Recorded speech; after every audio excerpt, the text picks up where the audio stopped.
Hi everyone, my name is Lisa Jade and I am the founder and head ginger of GingerBiscuit. Over to you, Taz. Hi everyone, my name is 𝗙𝗶𝗶𝗆. Thank you, Lise. My name is 𝗙𝗶𝗶𝗆𝘆 and I am the head biscuit for GingerBiscuit. Today for our Friday Connect, we'll be joined by the two beautiful ladies, Yasmin and Amy from Climate Reality. So we'll be having a conversation with them just to kind of get a sense of what climate reality is about, what's happening with climate change.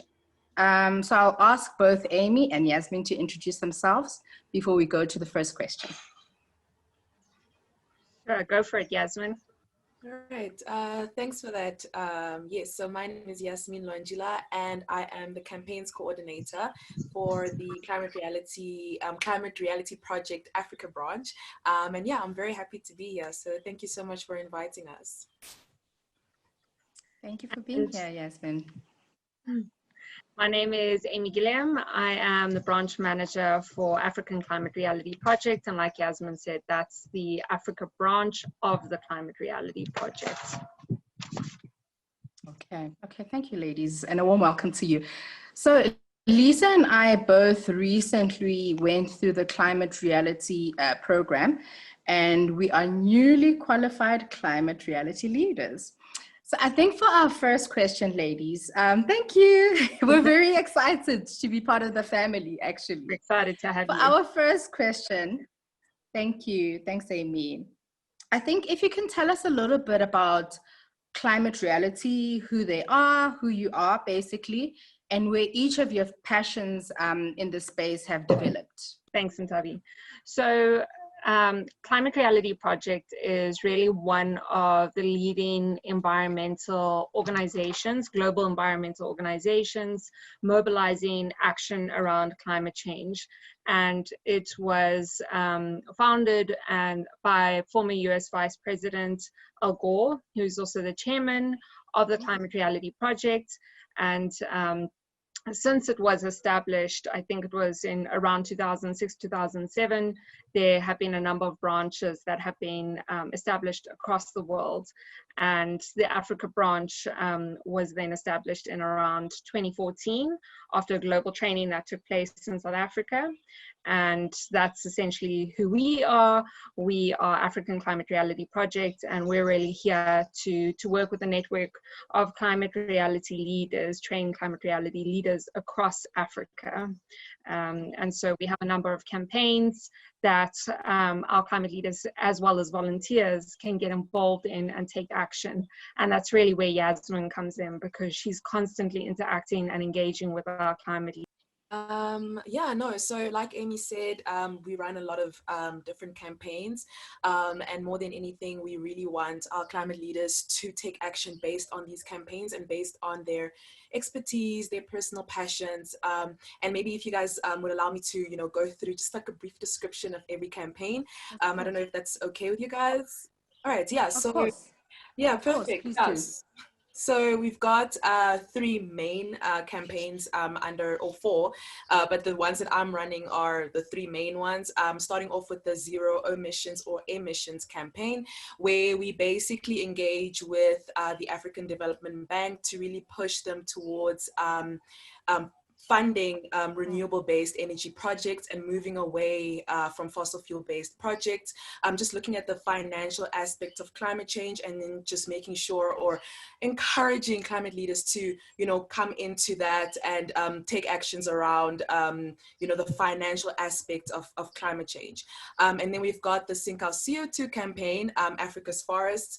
So this campaign mostly looks at the restoration and the management of Africa's forests, knowing that forests and everything around it, soil and all of that, contributes towards sinking or capturing carbon sinks. Capturing carbon, so they act as crucial carbon sinks. So what we do is we really encourage our climate leaders and our volunteers to take actions around forests, around trees. We really like, and Amy loves this, encouraging our climate leaders to plant trees. So that's actually been such an exciting campaign. And then the last one is Beat Plastic Pollution. So this one just focuses around, building awareness around single-use plastics, finding alternatives, solutions to single-use plastics, getting our climate leaders involved around spreading the word about the effects of single-use plastics. And each of those different campaigns, we've had a lot of activities, we've had petitions, we've had quite a few webinars, because that's kind of all that we do now. But yeah, more than anything, just really pushing climate leaders and volunteers to engage and to take climate action based on those 3 campaigns and based on their expertise and passions. So Okay. yeah. So I think if you're looking at what the climate crisis essentially is and what climate change is, I mean, a definition of it is essentially, you know, the average temperature and precipitation rates are increasing over an extended period of time. So that's very different to weather, where weather changes on a day-to-day basis. You know, we might have a rainy day or a sunny day. It might be hot, it might be cold. Whereas this is really over an extended period of time. We're seeing temperatures and precipitation rates increasing. And so the reason it's a crisis is because this is happening because of human activity. And I think that's the focal point there, is that it's human activity that is driving these changes at an unprecedented rate, which we have not seen previously in history. And there's a variety of sources driving those changes, you know, so that the primary source would be the burning of fossil fuels, so coal, oil, and gas, and how that's leading to a change in temperatures, because we're spewing billions of tons of carbon out into the atmosphere on a daily and annual basis. But I think what's also important to highlight is that it's not only the burning of fossil fuel as the only cause of climate change. You know, there's a variety of sources that contribute to climate change, and that's everything from land use change to agriculture. So very important, like the foods that we're eating, where they're coming from and how are they contributing to the climate crisis. But then also things like Yasmin mentioned, deforestation, transportation. So there really are a variety of sources, but I think it boils back down to the fact that it's human activity that is essentially driving that problem.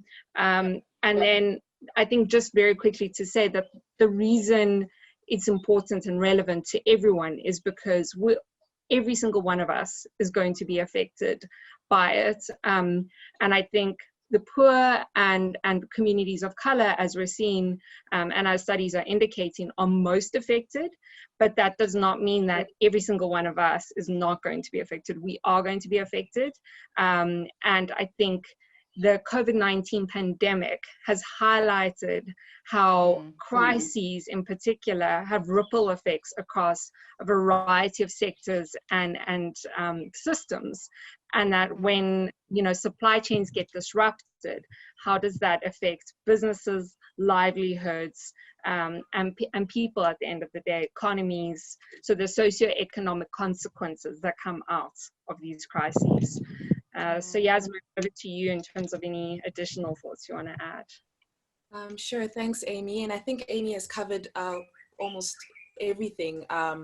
But on my side, I think I just wanted to just add the aspect of, or re-emphasize the aspect of it being anthropocentric, that we are basically the ones causing it, and therefore we're also the solution. That's the one thing I wanted to highlight. But I also wanted to highlight that you know, as much as we're the solution, it's also good for us to acknowledge that climate change isn't like this scientific thing or this geographic thing that's happening somewhere there. It's happening today, right now. It's affecting us in our daily lives. Like Amy said, different sectors as well. So I think that's one of the reasons why we're here as climate activists, to bring in that human aspect to climate change, because it's not this crazy scientific thing that only involves scientists. It involves each and every one of us every single day. So having that human aspect as well is just so important in the work that we do. You know, Yasmin, just based on what you've said, that's one of the reasons why I decided to get involved with climate reality. It's such a personal thing for me.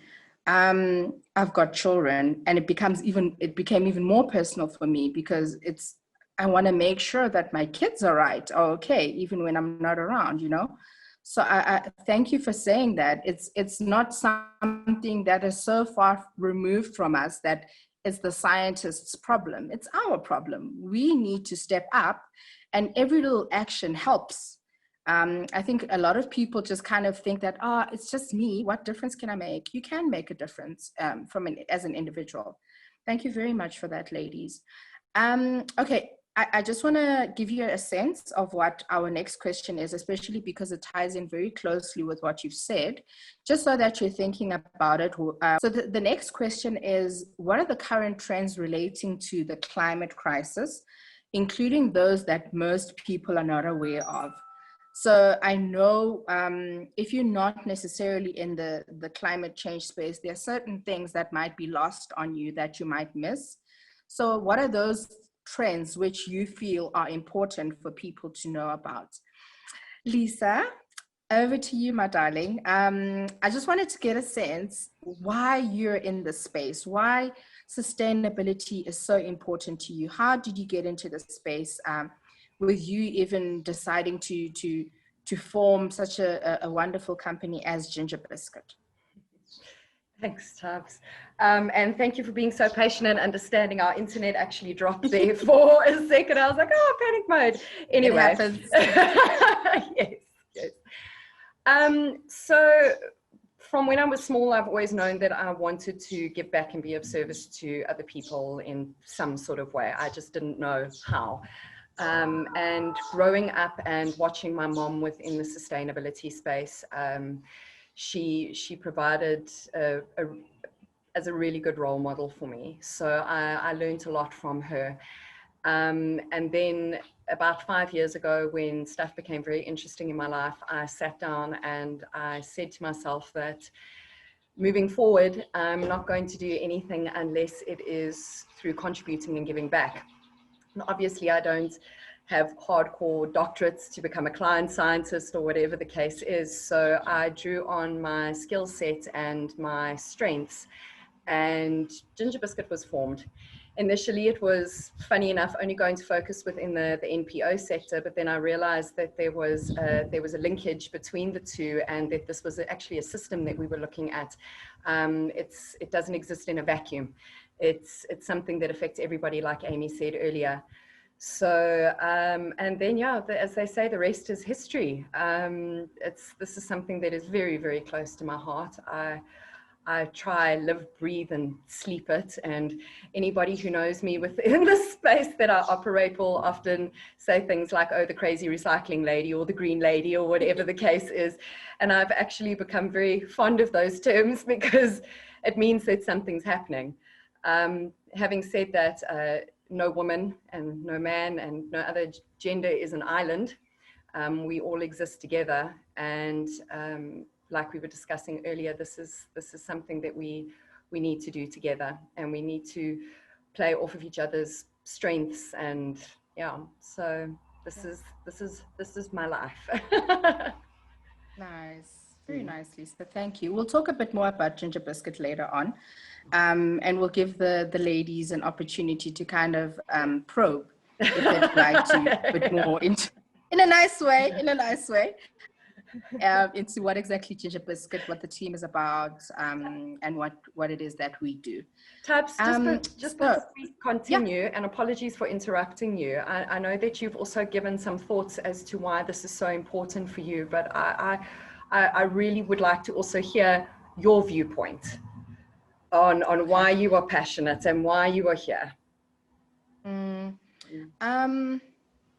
You know, I've always kind of known and tried to be as conscious as possible. I live my life I love human beings. My life is very human-centric. I value human beings. I like to think that I'm kind. I love human beings, man. And it's important for me to make sure that not only is my family sorted and okay for the future, but human beings in general. And I've always had this sense that it's not about what I can get all the time. It's also about what I can give back. So the areas of sustainability is so important to me because it also allows me an opportunity to give back on so many levels. Not only does it allow me to give back to nature, which has been given to us for us to take care of, but it also allows me an opportunity to give back to the people who I live around with, the community within where I am based. So yeah, while it does start with my family, it goes beyond my family. I'm so conscious of everything that I do because the climate reality program was just so great because it highlighted even more than I had imagined how much of an impact I have as an individual. And it just made me more aware of my actions. So I was previously vegetarian. That's one of the aspects, and it's a personal choice. But I know my husband and I know that's one of the things, like we would love to be vegans again, you know? And not only is it good for the environment, but it's also good for our bodies as well. So like I said, it's a personal choice. It's a decision we've made.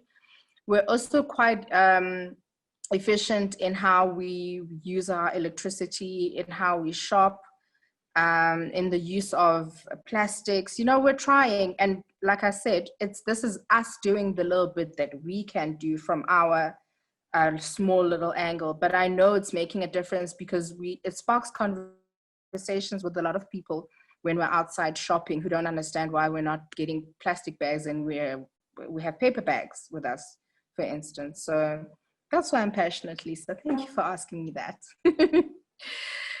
Okay, sorry, our next question. I kind of got sidetracked there. I'm so passionate about it. I can talk on and on and on about it. I apologize.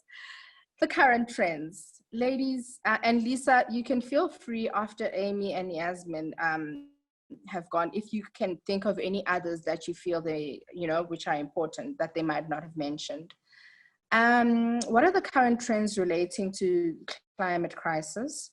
Especially, I think the focus should be on those that aren't necessarily communicated about, that you might know of, ladies.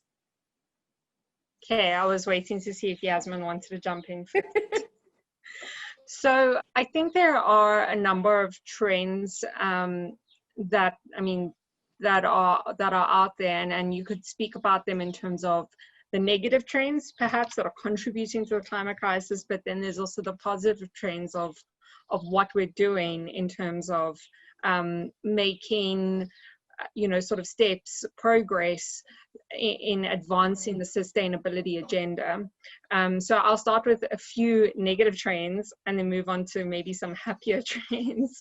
So I think with negative trends, one of the things, and speaking really very much to our campaign around Africa's forests, is that we're seeing at the moment still, despite all forest-related policies across the globe and much more awareness around deforestation and degradation of forests, we're seeing still, I think it's roughly 13 to 14 million hectares of forests that are being basically ripped up annually, which is enormous. And if you consider the fact that these forests are so essential for capturing and storing carbon, and what this is doing as a result of our forests being torn apart, but then also degraded due to fires, due to logging, etc., is in the coming decades, what we might see happening is forests transforming from being these sources, these sinks for carbon, where they store carbon, to becoming sources of carbon, where they release more carbon than they actually have the capacity to capture. And I think that speaks to many of our carbon sinks. The oceans, I think something similar is happening now, where we're shifting past these planetary boundaries. The same with soils too. So once we degrade them to a point of no return, then they start to release more carbon than their capacity to actually store it. So that's a pretty scary, I think, fact. But then at the same time, on the flip side of that, we are seeing that there's increasing awareness and consciousness around the importance of forests. There's renewed activism around protecting and preserving our forests, but really at the center of that is the importance of protecting Indigenous people and Indigenous people's rights, because we're seeing that. I think this is an amazing fact that should be known and spoken about more often, is that Indigenous people only occupy 13% of the world's land, and yet they currently manage 80% of the world's biodiversity. So 80% of the biodiversity left on the planet is managed by 13%. And I think it speaks to Indigenous knowledge systems and how Indigenous knowledge systems, which have been undermined for centuries, are just so valuable because they respect and live within nature's boundaries. And then really the next trend, just to highlight in terms of positivity, is we're seeing a growth in organic farmland across the world. And, you know, that again is regenerative agriculture, which means that we're then respecting the soil and in turn starting to store carbon as a result of that. And you can also speak about renewable energy, which we're seeing solar exceeded market projections, I think, by 121 times last year. And so there is positivity there. I've tried to focus more on the positive trends than the negative trends, because I think that's highlighted most often in media. Yasmin might want to speak to some more trends relating to the campaigns too. All right. So yeah, let me go into this this aspect of current trends. So there's two that I can think of that I think are also very close to my heart, and not necessarily like directly related to some of the campaigns I mentioned, but related in any case. So the one is women. Women in the space are doing amazing things, from renewables to agriculture to advocacy to, hey guys, we're within. Yes, girl. And, yes, girl. Yes, and I think that's definitely a rising trend, and I think a lot of women need that support to really rise up. And I think another aspect around the woman aspect would be women of color representing renewables, women of color representing, you know, being the face, being that you know, environmentalist that other women or other young girls can look up to. I think that is a trend that is rising, and it's a trend that we really need to, you know, as activists support. And then, so those are the two around women. And then the other aspect or the other trend that I wanted to speak about is the level of accountability on a human rights scale. So I think governments really need to stop, you know, separating climate change and human rights violations, because they are interlinked. They're one in the same. One of the, like, I mean, you could say the reason I don't have water right now eventually leads to the climate change, or it's an impact of climate change. So it's very important to make that link and make it correctly. So that is also a trend that needs to be supported a bit more and needs to be, I guess, pinpointed, or advocacy around that needs to really happen, for our governments to stop making it seem like it's a scientific issue. It is a human rights issue. Yes. Climate change is a human rights issue. So those were some of the trends that I see emerging, and I am on it. Those are the trends that I really want to support and really want to push. Yeah, so that's me. Thank you. You know, Yasmin, as you're speaking. Yes, please go ahead, Amy. Go ahead. Just to second something Yasmin's highlighted there, because I think it's a really important point that she's brought up, which is just the importance of the human rights perspective around the climate crisis. I think for too long that the climate crisis was seen really as an environmental issue and not a human issue, and not a developmental issue. And so what you're seeing really across so many different environmental organizations and climate organizations and even social organizations is this increasing awareness and coming together of how the climate crisis is essentially environmental injustice. It's a human rights issue. It's a developmental issue. And I think that's so important for us to get that message out there to businesses, to our communities, and really to policymakers, politicians. And I think Yasmin's really reinforced how, you know, that it's so important to celebrate and highlight people of color, you know, that are doing incredible work, but sometimes also at the forefront of these very issues. So I think just to second and highlight and celebrate that there's increasing awareness around these issues, which I think is just so important, especially in our context in South Africa. Correct. Thank you. Thank you so much for raising that. I know Lisa has so much to say about this because she's very, very passionate about both.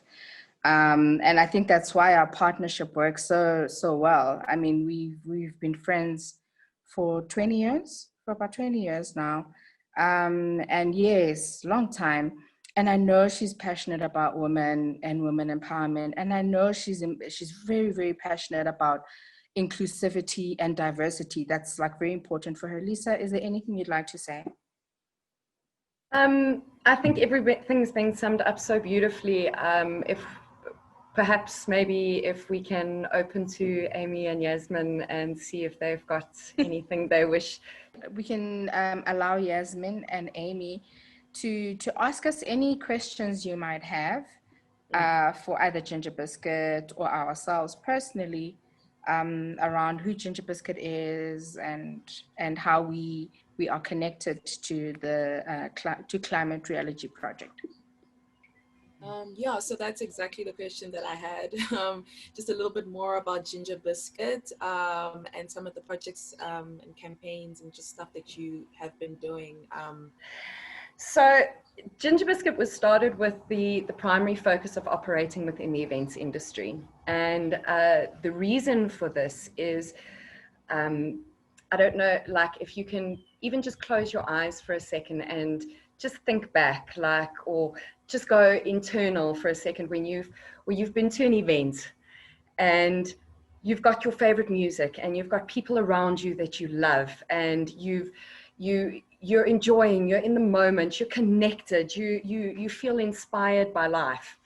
And that essentially is the power of events and what they do. So when looking at events, I saw that I was like, you know, giving people this experience through GingerBiscuit, it also needs to be making a difference, because if people are in that happy space and that beautiful connected space where they're like, I'm loving life, and they're being made aware of sustainability and their impact, the negative impact of that connection and of that event is being minimized, it's a very, very powerful tool. So sustainability is always at the end, always the end goal. It's just the various tools that we use to get there, and events is one of them. Through the years, obviously sustainability within the event space within South Africa has been relatively new. So the first 2 years of GingerBiscuit's conception was mainly about building the brand, building awareness, and also learning. This is a space, as I'm sure you'll know, sustainability is it's not a destination, it's a journey. It's constantly evolving, it's constantly changing. We've constantly got to upskill ourselves. We've got to learn, we've got to adapt. So that was very much the first 2 years. And from there, the organization grew as well to training and workshops, because there was a need for that, where people are like, hang on a second, this is interesting to me. And the really, really fascinating thing to see is that a lot of people actually don't know the basics. They don't understand the really, really foundations of it, like even something as simple as waste or waste management, or what is climate change, what is the climate crisis. So the training and workshops kind of stem from there, and then came something we dubbed sustainability coaching, which is clients and individuals that have actually worked with us. They sit down and they're like, right, how can we implement this into our business or into our personal lives? And then it's about sitting down and creating strategies and helping people implement those strategies that actually works for them and that supports them in their journey, because everybody's at a completely different space. like 𝗙𝗶𝗶𝗆 said earlier, we've been friends for 20 years. So when we first spoke about GingerBiscuit, when it was first started, I was really like, Tubbs, we need to do this together. We need to do this together. The time was not right though. And the time has been right, well, recently over the past couple of months, where we've been like, let's do this. So that is what we do essentially. We are all about helping people be their best for the world, in whatever aspect that may be. And we're not saying that people need to be perfect. Rather, they just need to start. They need to try. And the tools that we do that through are through the sustainable event management, the workshops and training, and the sustainability coaching. Correct.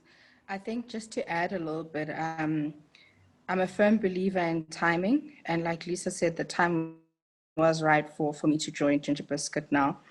And I'm learning as much as I can about sustainability, because I realize it's something I'm very, very passionate about. I've had the fortune of being in so many different roles, working in corporate, public sector, but I never really got a sense that I was doing what I was meant to do.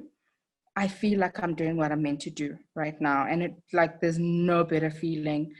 I am a sponge. I am taking in everything I can. I am learning, upskilling myself. And because the reason why I do that is I want to give the best of myself, not only to my family, but definitely to my clients as well. So the Climate Reality Program was one of those things, like one of those programs where I was like, okay, this is going to be good for me. And it's also going to allow me to also do something meaningful on the side. I love the connections that I've made. The networking was just phenomenal. And for me, that's one of the, like I said, I'm a people person. I'm human centric. So I love the fact that I've built relationships in that space as well. I've also recently done one thing that's important to both Lisa and myself. Like I said, we're constantly learning, because we realize we can never get to a place where we're like, okay, we know everything there is to know, because it's always evolving. Things are always changing. So we learn as much as we possibly can. And we believe in sharing that knowledge that we also acquire, because we want to build a better society at the end of the day. So that's who GingerBiscuit is. And that's what we do. Thank you, ladies. I think we've come to the end, but before we close, I want each and every one of you to think about words of wisdom that you can impart to the people who will be listening to this. But before we go to the words of wisdom, Yasmin, that name is beautiful. Does it have a meaning? Yeah, so it does. I think it means joy in Arabic. Wow. My dad, actually, he was watching a show when I was born, and he's like, oh, that's a nice name. Let's give her that name. So it's beautiful. Yeah. Thank you so much. It's beautiful. I believe in unique names. My kids also have unique names, Nuri and Alessandro, because I love, and they have meanings as well, you know. Nuri is my light in Hebrew, and Alessandro is defender of men in Italian. So I love names. Yeah, that's why I was like, I wanted to ask you earlier on, but I was like, let's close with that. Thank you, Yasmin. Okay, Amy, any words of wisdom before we close? Thanks, 𝗙𝗶𝗆. Yes, so firstly, I'm so inspired by the work you're doing with GingerBiscuit. I have a history in event management and trying to do events sustainably. So really excited to see that this is happening finally. And then I think just some bits of advice that have helped me along the way is, you know, that as individuals, and I think we've spoken about it today, we do have power at the end of the day. And I think by looking at our locus of control, that's where we as individuals can really make those changes. You know, we can vote with our feet by deciding what products we buy based, or what foods we consume based on what they do to the environment, for instance. So I guess my message or take home bit of advice is to start where you are and to think globally, but really act locally. And I think that's the most important part, is that action is so powerful, and that can be in whatever form and manner you choose it to be. Perfect. Thank you. Thank you very much, Amy. Yasmin, any words from you? Yeah, thank you so much, Amy, for sharing that with us. So my take home would be that we can. A lot of the work that we do, sometimes it just seems very discouraging, and sometimes it seems very big and just impossible. But for the past, year and a half, or 2 years that I've been working in climate reality, especially under the leadership of Amy, I realized that we really can. We underestimate ourselves a lot, but if we give each other the push that we need, if we give ourselves the push that we need, we really can achieve so much. And even the little things that we achieve are worth celebrating. That is something else that I learned from Amy, because she's amazing. Yes. Nice, Amy. It's really, the little things that we do are worth celebrating, and all of that eventually leads up to the bigger picture, which is climate action, which is social action, which is just action towards trying to help the next person, trying to help people around us, our communities. So we really can. So that's me. Nice. Thank you, Yasmin. Amy, you're definitely a fantastic boss. I take it. I mean, and she's learning, which is what you want at the end of the day. That's really good. That's really well, good. I think just to highlight that I have the most incredible team. So they make my life and my work just amazing. Like, my happiest day is Monday, weekly meetings with the team and then with Yasmin. So I think we're laughing, smiling, and, doing the work with people that we have in our team just makes such a difference, because we all bring so much passion and joy. And Yasmin brings levels of energy where I just can't describe how much energy she brings to things on a weekly basis. So that's nice. That's nice. That's a good job. Keep it up, team. Thank you. Lisa, any words from you? From your side? Yes, I would just like to start off by saying thank you. This is all of this has just been a serious moment of gratitude. As I was listening to your words of wisdom, I was sitting here, my heart was it was exploding. So thank you for sharing this space. In terms of words of wisdom, I would say there's 3 things. The first word is connection. That we need to actually connect to each other and the earth again, and see that we exist in a system and we are not separate from it, and we rely on it. So really see our space within that. Sorry, that's my son upstairs. Nothing like a bit of authenticity to bring that back to life of the new normal. I'm blushing. The next thing that I would say is get uncomfortable. Be okay with being uncomfortable with this stuff, and through the uncomfortableness, coming now, baby. Through the uncomfortableness, yes, you can. Through the uncomfortable, whatever it takes at the moment, hey, whatever it takes. Yes. Give in, my friend, give in. Like, you do you. I'm happy. Right now, I'm happy. So get uncomfortable with it. There's a lot of stuff that is uncomfortable about this sort of work and starting on this journey, but the rewards at the end of it are absolutely incredible. And then the last thing I would say is also be okay with being imperfect, because we are all learning. None of us are perfect. We all have to stay aware and stay on top of it. So be okay with being human. And just know that whatever step you take or whatever action you implement, that you are making a difference. So yes. In terms, I would love to hear from you as well. Your wisdom. Yes, definitely. I just want to echo what you've said and just say start, whether it's imperfect or we're so fixated on everything being perfect, which is just such a lie. We were having this conversation with, was it with you, Lisa, yesterday, about social media and the lie that it is. I'm like, guys, it's all a lie, you know? Just do your part. As imperfect as it is, that's okay. Start. I think my words of wisdom, just start. As small as you can, but start. Don't put it off. Don't put off today. Don't put off tomorrow what you can do today. Start today. Ladies, thank you so much. I also just want to say it's been such a wonderful conversation. It had a nice flow to it. I felt comfortable. You seemed as if you were comfortable. The conversation was flowing nicely. We really appreciate having you on board. And we know this is not the last engagement we'll be having with you both. We really appreciate your time. Most especially, we appreciate your time. Thanks, 𝗙𝗏𝗏. Thanks, Lisa. So lovely to have you both, or to be with both of you today and to learn more about the work that you're doing. Thank you, ladies. Please keep doing what you're doing. Yes. It's inspirational. Yes. Thank you. Yes, actually, I think where Lisa and I, coincidentally, she did the program before I did, and she was like, listen, you have to do this.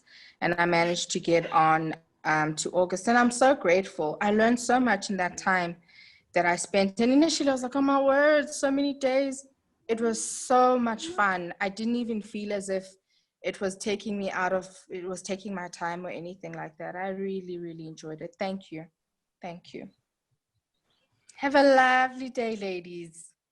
Thanks, Faye. Same to you. Thank you. We'll chat soon. Yes, definitely. Thank you. Bye.